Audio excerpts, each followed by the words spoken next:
السلام علیکم۔ پاکستان میں سعودی عرب کے سفارت خانے نے سفری پابندیوں کے باعث سعودی عرب نہ جا سکنے والے ورکرز کے ویزوں کی دوبارہ تصدیق کا عمل شروع کر دیا ہے، جس سے 30,000 پاکستانی ورکرز مستفید ہوں گے۔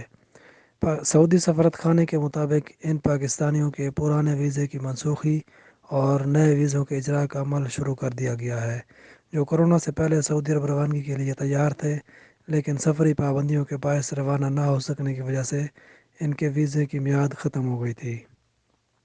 سعودی عرب کے سفارت خانے کی جانب سے تمام ریکروٹنگ ایجنسیز اور اوورسیز پاکستانیز امپلائمنٹ پروموٹرز کو جاری کیے گئے ہدایت نامے میں کہا گیا ہے کہ سفارت خانے میں ورک ویزا توسیع سروس کا آغاز کر دیا گیا ہے، جس کا مقصد ورکرز کو سہولیات فراہم کرنا ہے۔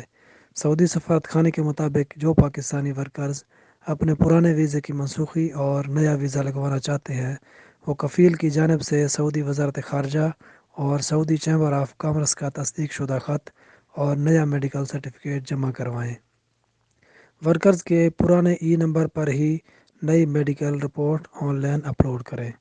کاغذات مکمل ہونے کے بعد پرانا ویزا خود بخود منسوخ ہو جائے گا اور نیا ویزا شروع ہو جائے گا۔ پاکستان بیورو آف امیگریشن کے مطابق سعودی حکومت نے پہلے مرحلے میں پاکستان میں چھٹی آئے ہوئے ورکرز کے اقاموں کی توسیع کی، جو پاکستان آئے ہوئے تھے لیکن سفری پابندیوں کے باعث واپس نہیں جا سکتے تھے اور ان کے اقاموں کی مدت ختم ہو گئی تھی۔ اسی طرح سعودی عرب میں موجود وہ لوگ جو واپس آنا چاہتے تھے لیکن فائنل ایگزٹ لگنے کے باوجود واپس نہیں آ سکے تھے، ان کو مفت توسیع دی گئی تھی۔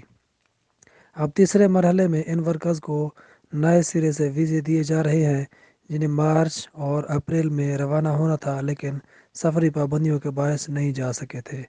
بیورو آف امیگریشن کے مطابق اس سہولت سے کم و بیش 30,000 ورکرز مستفید ہوں گے۔ مارچ میں جن لوگوں کے پروٹیکٹر لگ چکے تھے، ان کی تعداد 30,000 سے زائد تھی، تاہم اب کفیل پر منحصر ہے کہ وہ اپنے ورکرز کو نیا لیٹر جاری کرتے ہیں یا نہیں۔